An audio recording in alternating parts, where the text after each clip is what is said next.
তার বিরুদ্ধে লেগে যাই, তাকে ইচ্ছা করা শুরু করি। যেমন আমাদের সমাজে আসানা নাই, জোরে বলেন আছে না নাই? তো এক নম্বরে শুরু হয় লোক থেকে, এরপরে হচ্ছে হিংসা থেকে, আর এর চূড়ান্ত রূপ ধারণ করে অহংকারের মাধ্যমে। অহংকারের মাধ্যমে যখন লোক ইয়া পার করতে করতে লোকের জন্য কোনো শাস্তি পায় না, আল্লাহ রাব্বুল আলামিন ছাড় দিয়ে যান। এরপরে হিংসা শুরু করে, হিংসা করতে করতে যখন সেই বান্দা আরো অগ্রসর হয়, আল্লাহ রাব্বুল আলামিন কিছুই করেন না, ছাড় দিয়ে যান। এরপরে চরম একবারে চূড়ান্ত পর্যায়ে সে চলে যায়।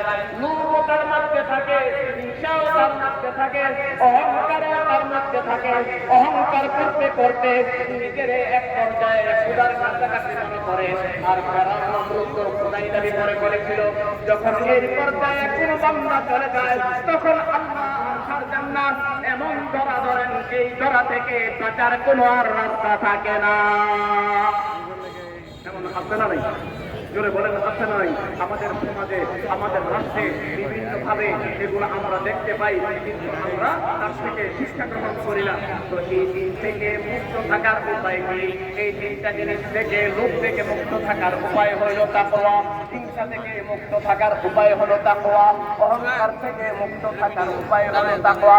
আলহামদুলিল্লাহ, আবার এমন অনেক বান্দাও আছে যারা নাকি সর্বদিক দিয়া আপার লেভেলের থাকার পরেও তাদের ব্যবহার হয় নম্র, তাদের ব্যবহার হয় অমায়িক, তাদের ব্যবহার হয় অন্যরকম। এমন অনেক নম্র ভদ্র বান্দাও আছে না নাই? জিজ্ঞাসা করা হয়েছিল, ইয়া রাসূলুল্লাহ, ইয়া হাবিবাল্লাহ, তাকওয়া কোথায় পাওয়া যায়? কার কাছে গেলে তাকওয়া পাবো?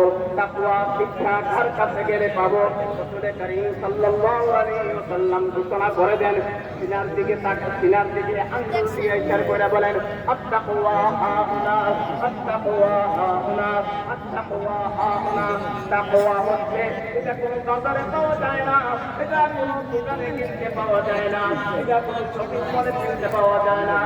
ও আমার উম্মত, তাকওয়া হচ্ছে মনের ব্যাপার, তাকওয়া হচ্ছে নফসের মধ্যে এবং মনের একটা অবস্থান করে নিতে হবে। ওই মনটাকে যদি পরিটাকে তাকওয়ার রঙে রঞ্জিত করতে পারো, ওই মনটাকে যদি তাকওয়ার নূরে নূরানি করতে পারো, তাহলে আমি আল্লাহ ওই বান্দাকে সমস্ত বিপদ আপদ থেকে রক্ষা করে তাকে তাপমুক্ত জীবন নসিব করে দে। এখন এই ঘন্টা আমাদের যুক্ত করার জন্য রমজান মুবারকের আগমন, এই ঘন্টাকে যদি আমরা পরিশুদ্ধ করতে পারি, রাসূল কারীম সাল্লাল্লাহু আলাইহি ওয়াসাল্লাম আর এক হাদিস শরীফের মধ্যে ঘোষণা করেন, আলা ইন্না ফিল জাসাদি মুদগাতান ইদা সালাহাত সালাহাল জাসাদু ওয়া ইদা ফাসাদাত ফাসাদাল জাসাদু কুল্লু আলা ওয়াহিয়াল কলব। ও মত, তোমার বডির মধ্যে একটা সুস্থতা আছে, একটা অদৃশ্য সুস্থতা আছে। এই সুস্থতা যদি, এই টুকরাটা যদি ঠিক থাকে,